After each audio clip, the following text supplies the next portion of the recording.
Olá, Indaiatuba, olá toda a região, Salto, Itu, Elias Fausto, Montemor, Campinas, todo mundo aí ligado no canal 26 UHF da TV Indaiá. O Papo Livre do hoje está no ar e eu tenho um grande prazer em entrevistar essa figura que está aqui hoje, porque eu posso dizer que é o meu pai no jornalismo. Se eu estou aqui hoje e estou trilhando esse caminho há 32 anos, se deve a esse cidadão aqui do meu lado, que no dia 2 de abril de 1983 deu uma oportunidade para mim como jornalista no jornal dele, que é o jornal Periscópio, Zé Carlos Rodrigues de Arruda. Zeca, obrigado por estar aqui no programa. Bom dia, Jair. O prazer é meu e cada ponto de vitória que você marca para nós é uma vitória que pertence a todos, inclusive dos seus inúmeros amigos de Itu e principalmente dos seus amigos lá do Periscópio. Ah, com certeza. O Periscópio foi o meu berço e dali, acho que eu costumo dizer que lá era um lugar onde se forja jornalistas na forja mesmo, na prática, na lida, não tem muito alisamento não. Embora de lá para cá o jornalismo mudou bastante no ponto de vista técnico, né, Zé? Claro, sem dúvida. O Periscópio está com 50... O Periscópio entrou na comemoração do cinquentenário agora, dia 19 de junho, não é? Porque então dia 19 de junho do ano que vem completa 50 anos. E a tribuna aqui tem 55, acho que são 5 anos de diferença, se eu não estou enganado. E Zé, e como é que foi a história? Conta um pouquinho para a gente da história do Jornal Periscópio. Como é que começou? Então, o Jornal Periscópio tem uma história, as pessoas pensam que fui eu que fundei o jornal, mas não foi não. Era tinha um grupo de estudantes lá de Itu que frequentava a escola, a faculdade em Sorocaba. E, por paradoxal que seja, o jornal de Itu, naquele momento, passou a ser um jornal de Salto, que se chama Taperá. Taperá também, que é outro veterano. Não é? Então, esse jornal, o Periscópio foi fundado em 1965 e o Taperá foi fundado em 1964. E daqui a pouco o Taperá começou a tomar conta dos meios jornalísticos de Itu, porque Itu estava só com um jornal antigo, que você bem conhece lá, que é um jornal da igreja, na Federação, que tem mais de 100 anos. Mais de 100 anos. Né? E aí esse grupo de estudantes percebeu isso e inventou de fazer um jornalzinho lá, quinzenal, mensal, e aí começou dessa maneira, entendeu? Era um jornal assim que não tinha gráfica, não tinha nenhuma pretensão econômica, né? Realmente eles queriam preencher um espaço que deveria ser para um jornal da cidade.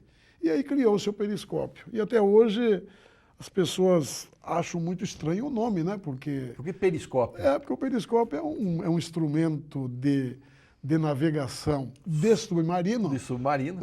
O que eles queriam dizer com isso é que o Periscópio seria um instrumento de ver sem ser visto. Entendeu? Mas, na verdade, o Periscópio vê e, como o jornal vê, e acaba sendo visto, porque fica muito evidente quem é que está fazendo o jornal desde aquele tempo. Eu tenho uma amiga minha que é lá de Campinas, a professora Cristina Tempesta, e uma vez eu comentando no jornal, o Periscópio, ela achou fantástico, ela achou genial o nome, porque ela falou assim, você enxerga acima daquilo que está ao seu redor. Eu falei, olha, outra leitura do nome, né? Que é verdade. Na verdade, o termo é mais, porque a palavra peria vem de periferia, engloba outras, né? Então é enxergar ao redor. Mas o submarino usa para ver o que está além, o que está acima do nível da água lá e tudo mais. Zé, e aí como é que você chegou no Periscópio? Então aí eles ficaram 4 anos lá batalhando com o jornal, né? E depois eles conseguiram comprar uma pequena gráfica e eu entrei no jornal como colaborador, escrevendo esporte. Esporte. Né? Eu fazia esporte. Como colaborador naquele tempo, e até hoje existem os colaboradores que não ganham nada, né? Então é interessante porque eu fazia uma página de esportes. Então, por que eu fazia? Por vaidade, porque eu gostava de escrever, e eu era treinador de futebol de salão, então eu gostava de estar nesse métier, e não ganhava nada. E é interessante que eu tinha um pseudônimo, que era Abdul Badahar. Abdul Badahar. E no nome da minha coluna, então, chamava-se O Mundo dos Esportes, por Abdul Badahar. Ao lado ia a minha foto. Era o único jornalista do mundo que escrevia com pseudônimo E tinha foto. e tinha foto. Você imagina um pouquinho aqui? Não, é. Né? Eu devia ter aí, sei lá, 20 anos, 19 anos. Eu não tinha nem noção do que estava fazendo, na verdade. E aí o que aconteceu, já foi que eles eram lá em meia dúzia de donos, e eles foram se retirando, porque tinha que pôr dinheiro e tal. E aí depois que eles pegaram essa pequena gráfica, eles estavam muito apertados, e um dos sócios, encontrou umas aulas de universidade O lá. Retiro? Não, foi o Antônio Carlos Dias, né? Uma família muito conhecida lá em Itu, né? E esse sócio mudou para São Luís do Maranhão, onde ele foi dar aula numa universidade, né? E aí me ofereceu, eu trabalhava, eu era torneiro mecânico, imagina, eu era torneiro mecânico. E interessante é que eu ganhava uma média assim de 4, 5 salários mínimos por mês, e a minha chance de vir para o Periscópio era para ganhar 1 salário mínimo. E eu achei que compensava, porque eu não ia ter mais horário, não ia ter mais patrão, eu ia viver meio na miséria, mas livre. E aí Ledo engano também, né? Ledo engano. E acabei vindo para o Periscópio, fiquei um dos sócios. Né? Tá. Aí depois veio o Dionísio e depois o Piche. Isso, ali nós tivemos o Dionísio também era um colaborador do jornal, que era um sargento do quartel. Ele era um colaborador do jornal, fazia sociais. Né? Enquanto eu fazia esporte, ele fazia sociais. E aí o Dionísio se ofereceu para vir junto. Né? Então, eu me lembro que nós tínhamos um sócio que se chamava Jaime, o outro que se chamava Tocacheles, que era o gráfico. Cachelli. Então era um terço de cada um. E o outro terço ficou dividido entre eu e o Dionísio. Entendeu? Tá. Então ficamos com uma sexta parte Do jornal. cada um. Né? E aí depois o Jaime, o Tocacheles saiu, o Dionísio também, o Jaime também saiu, o Tocacheles saiu, o Jaime saiu, e ficamos só eu e o Dionísio com o jornal. Né? E o Dionísio trabalhava em São Paulo na época, né? O Ele servia em São Paulo. o Dionísio trabalhava em São Paulo. Eu mesmo no começo, eu continuei trabalhando como metalúrgico. Eu vinha à noite para o jornal para fazer as matérias, né? Porque o jornal era semanal, então eu vinha à noite. Durante o dia eu trabalhava como torneiro, até que nós conseguimos dar um jeitinho na situação, nas dívidas principalmente, que o jornal tinha. Né? E aí depois de 11 anos, em 1976, aí o jornal já estava bem estruturadinho, já dava lucro, já. E aí nós achamos que devíamos encontrar mais alguém, e encontramos o nosso sócio Luiz Antônio Mazuco, que todo mundo conhece como Piche, e que hoje administra a FM 90 de Salto, que também é do mesmo grupo. Periscópio. Né? É a Rádio Cidade de Itu. A Rádio Cidade de Itu, a FM 90 de Salto e o jornal. E o jornal. O Zé, mas o Zé tem só. Bom, o Periscópio tem histórias hilárias, tem várias, inclusive algumas envolvendo eu. O Moura Napoli já veio aqui também falar, o Moura. Sim. Uma vez nas eleições diretas, eu e o Moura fomos era uma segunda-feira, e nós fomos na manifestação na Praça da Sé, eu, feliz da vida, os dois lá, repórter do interior, tirando fotografia, chegamos na terça-feira pro jornal, o Zé Carlos matando os dois, berrava, falava assim, quem foi lá ontem, tá, já viu o Estadão de hoje, nosso jornal só vai sair quinta-feira, onde é que vocês estavam? E nós com aquela cara de Foi uma grande atrapalhada lá. E uma coisa interessante é que o Zé Carlos fez parte de uma das primeiras turmas de jornalismo da PUC, né? Foi acho que a terceira turma, acho. E ele foi colega de classe do Ademir Barnabé. Do Ademir Barnabé. Ademir Norberto Vitório Barnabé, que por sinal, olha que interessante, o MTB número 0001 é dele. Nossa, que interessante. Que coisa, né? Ele tem o MTB 0001. Ademir Barnabé, que agora está morando em Campinas, mas é daqui de Indaiatuba. Foi durante muito tempo o chefe de gabinete do Zé Carlos Tonin, quando o Zé foi prefeito, foi deputado. E aí o Periscópio começou a circular em toda a região, né? Como até hoje, né? É o único trissemanário, né, da região. Né? E tu pode dizer, acho que pode ter certo orgulho disso, porque nós temos aí um bissemanal em Salto, em Indaiatuba não sei se tem. Tem a Tribuna. A Tribuna é bissemanal. E o nosso é trissemanal. Já foi quase diário, depois nós tiramos 2 edições lá porque estava muito deficitária.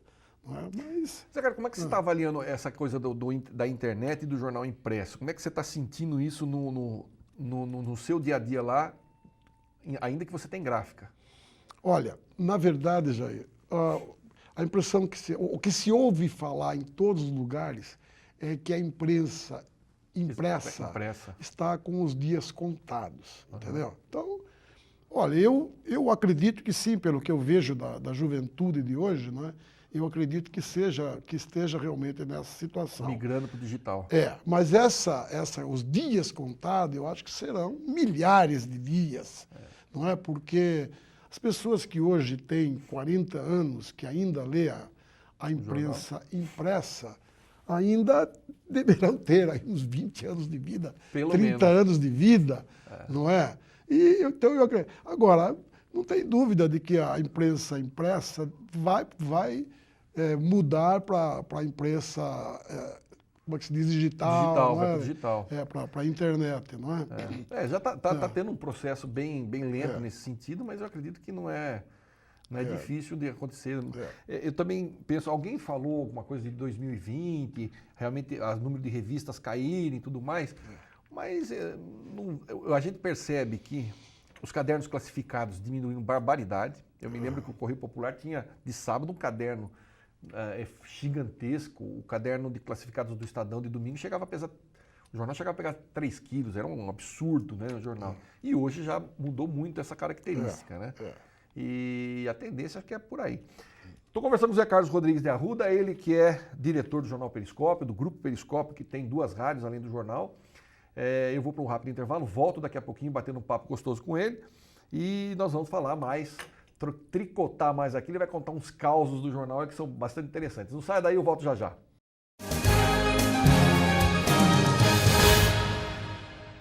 De volta com o nosso Papo Livre de hoje, estamos aqui com o Zé Carlos Rodrigues de Arruda, meu guru, o homem que me botou na trilha do jornalismo aí, diretor do Jornal Periscópio, e nós falávamos no primeiro bloco sobre a sobrevida ou a vida ainda dos jornais impressos e revistas, do mercado impresso de um modo geral. E eu vi uma estatística, Zé Carlos, recentemente, que o número de títulos impressos de revistas aumentou significativamente de 2011 para cá. Quer dizer, parece que está acabando, mas não está acabando. Na verdade, está segmentando até um pouco mais, não é isso? Jair, exatamente, você tocou no ponto, entendeu? Enquanto o jornal dá algumas demonstrações de que pode ter um dia, como é que eu diria assim, mudar o cenário. Mudar o cenário, as revistas se firmam, porque as pessoas, principalmente o mundo feminino, gosta muito de estar com no papel. com o papel, entendeu, na mão. Isso aí a TV não consegue, a internet não consegue, entendeu? Aquela tablet impressão, não consegue. aquela impressão bonita, né, reluzente, não é? Ninguém até agora, a pessoa tem o tablet, vê tudo, mas ali, então eu acho que a revista vai perdurar por mais tempo, não é? Agora, interessante, Jair, que nós já discutimos isso muitas vezes, mas é bom colocar isso para o público, não é? Então, os meios de comunicação de qualquer nação, de uma democracia, por exemplo, pelo menos do Brasil, funciona assim. Você não pode ter uma televisão sem autorização do governo, sem a concessão do governo. Você não pode ter uma rádio emissora sem a concessão do governo. Mas você pode ter quantos jornais impressos você quiser, independente da concessão. O governo deixar ou não. Ou não, entendeu? E hoje a internet vem com os mesmos direitos. Quem quiser pode ter um blog que nada mais é do que um jornal pessoal na internet, né? Então, eu acredito, Jair, que todo mundo vai ter o direito de ter seu jornal, mas só vai sobreviver quem tiver credibilidade. Sem dúvida. Não, na internet hoje, isso é uma das coisas que eu tenho estudado muito, até eu tenho migrado para essa área do marketing digital, e tenho estudado muito, e assim, você só conquista o consumidor conquistando antes a confiança dele. Exatamente. Porque é aquela história, você vai comprar um tênis, você vai na loja, você vê, pega o tênis, calça o tênis, então aquilo ali, a confiança está ali. Você está vendo a loja tem credibilidade, você costuma comprar, o preço está eficiente, você vai pôr o tênis. Na internet, o cara vai entregar, o que ele está anunciando é o que ele vende. Então, já teve muitos casos, aí a gente já viu N casos de fraude na internet e tudo mais. Então, antes de comprar pela internet, o sujeito pesquisa e muito. Ele fica, porque o custo é um clique, ou seja, custa. Ele vai clicando. Então, as empresas que conseguem chegar no consumidor com credibilidade, a hora que ele chega, a hora que o cara vai falar, vou comprar um sapato. A loja tal tem.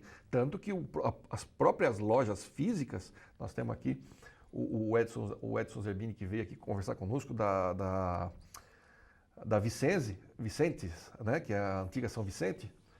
Vicente.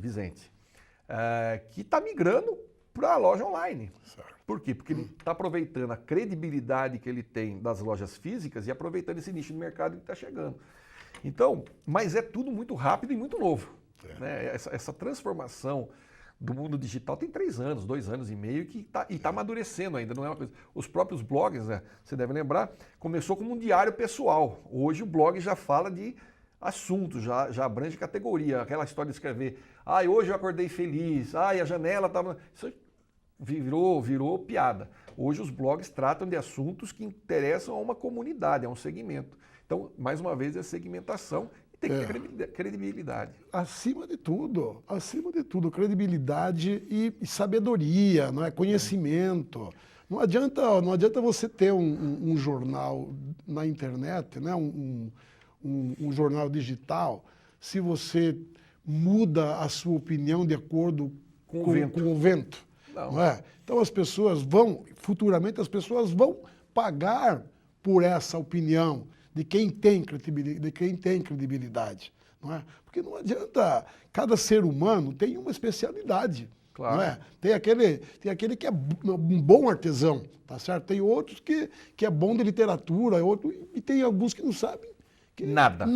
Desgraçadamente, tem alguns que não sabem nada, tem que fazer o trabalho braçal. Não é? Então, as pessoas que sabem escrever, essas pessoas vão ter o direito de vender a informação, de vender a opinião. O que ela precisa? Ela precisa ter agradável, precisa ser criativa. Porque você pegar um jornal, mesmo que seja de TV ou de internet, um cara chato, uma pessoa chata, um jornalismo chato, é insuportável. Né? Ferreira Neto, aquele cara era um entojo, era intragável.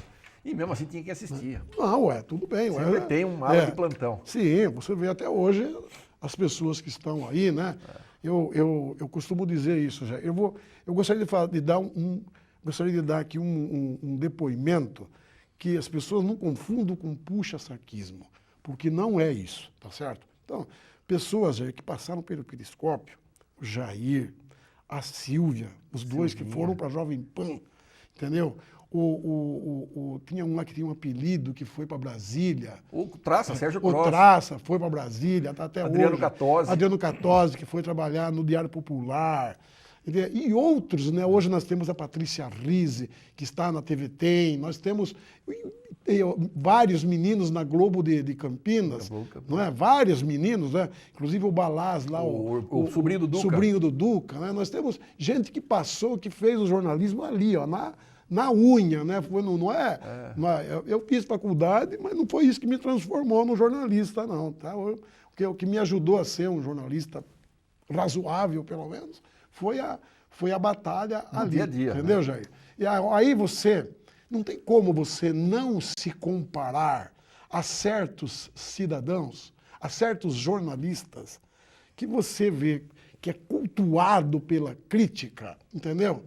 E que você sabe tanto quanto ele, ou tanto quanto ela, e você não tem o mesmo valor.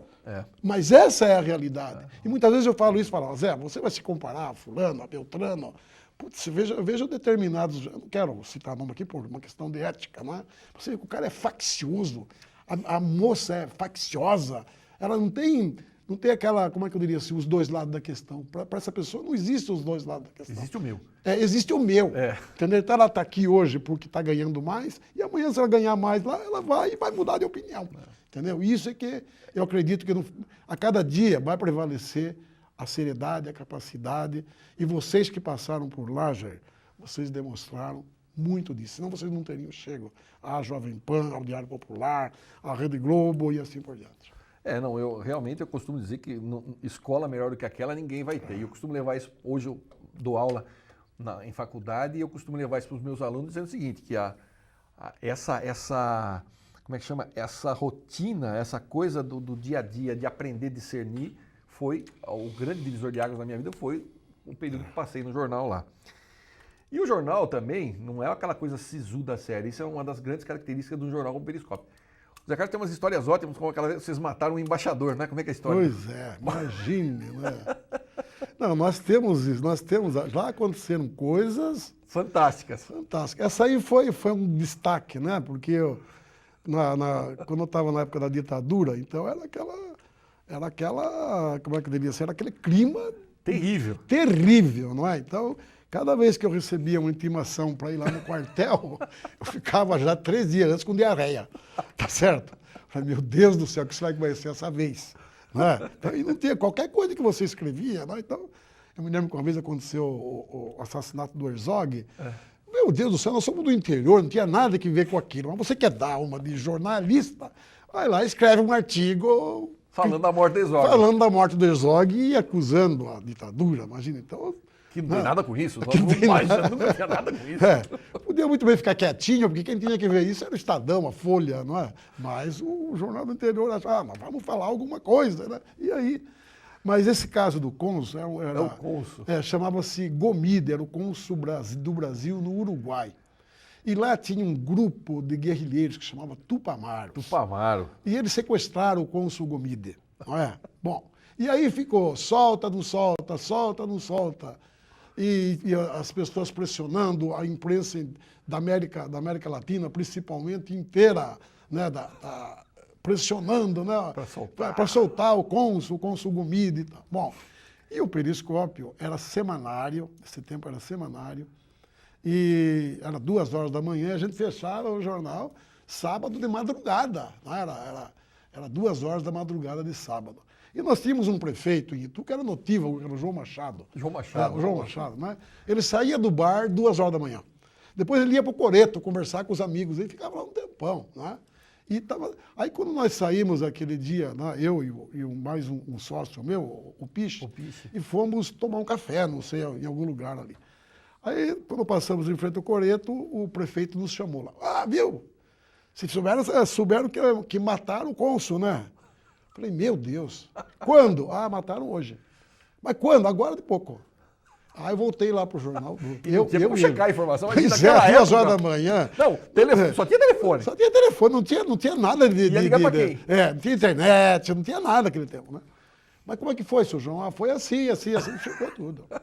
Aí disse, para a máquina, para as máquinas. Pare as rotativas. Para. Né? As rotativas eram uma máquina que batia e voltava. Era uma minervona. Puxa vida, era um Deus nos acuda para fazer aquela impressão. E aí, para que nós vamos mudar a primeira página. Então nós fomos o único jornal do mundo que demos no sábado o assassinato do cônsul brasileiro no Uruguai. E demos com alguns detalhes, assim, que os meios políticos estavam revoltados, entendeu? Só que o cara não tinha morrido coisa nenhuma. Dali 3 dias soltaram o cônsul. Então, vai ver que foi por causa da matéria. O cara falou, vai ficar feio para nós aqui, vamos soltar logo. Ficamos lá, acho que 1 mês sem pôr a cara na rua de vergonha. E como essas, outras aconteceram. Eu me lembro que você contou uma vez que o jornal era uma placa gigantesca, né? Uma placa de chumbo, e tal. O Abu tinha acabado de colocar a placa lá, colocou na máquina e não tinha preso. A hora que ligou ligou a máquina, a placa bateu na parede. Foi tudo de novo. E aquilo lá não era como hoje, que você faz uma página em meia hora. Aquilo ali demorava 5, 6 horas para fazer uma página. Então, aquilo lá foi horas extras de todo mundo. Era um heroísmo aquilo, viu? Não, era uma coisa muito maluca. Não, eu me lembro de N passagens minhas também lá, que assim, se for falar aqui, nós temos um programa por 1 mês. Não dá nem pra uma semana, é 1 mês de tanta arte. A melhor delas foi aquela do o Traça e o Moura Napoli. O Moura andava na garupa, como eu, cara, andava na garupa do Traça, ali na frente era Fabril Redenção, depois fechou e virou Isso, lá Pão de na Vila Nova. Virou o Pão de Açúcar. É paralelepípedo e o Traça, pá, a moto pulou, o Moura caiu da moto sentado e o Traça não percebeu, só foi perceber que ele chegou no lugar que eu tinha perdido o Moura em algum lugar no meio do caminho. E outras mais, não, é fantástico. Mas é isso aí, Zé. Nosso horário, infelizmente, estourou. Quero agradecer a sua participação aqui. Venha sempre, porque nós temos muita história boa para contar para o povo e divertida. Olha, Jair, eu agradeço muito o convite. Sempre que você convidar, a gente vai achar um horário para vir, porque sempre é bom conversar com você. As nossas memórias são muito agradáveis. Acredito que quem está assistindo deve ter achado... O Zé Carlos tem que voltar ainda para falar de futebol de salão, que ele era uma fera no futebol de salão, né? E tem ótimas histórias disso para mim também para falar. Nós temos muitas histórias para contar e felizmente podem não ser engraçadas, mas são interessantes. Não é? Agradeço muito, viu, Jair? Cumprimento todo o telespectador da Nova TV de Indaiatuba e toda a região, porque veio beneficiar toda a região, e dar um abraço aqui nesse pessoal todo que administrou Indaiatuba e transformou a cidade no melhor município da região e um dos melhores do Brasil. É isso aí. Zé, obrigado mais uma vez, obrigado você de casa pelo carinho da audiência e da paciência. Fico por aqui, não saia daí, continua com a nossa programação. Não esqueça de curtir a nossa página no Facebook, no YouTube, no Twitter, e se você quiser mandar um e-mail para nós, papolivre@tvindaiá.com.br. Fique com Deus, muita paz e até o nosso próximo encontro.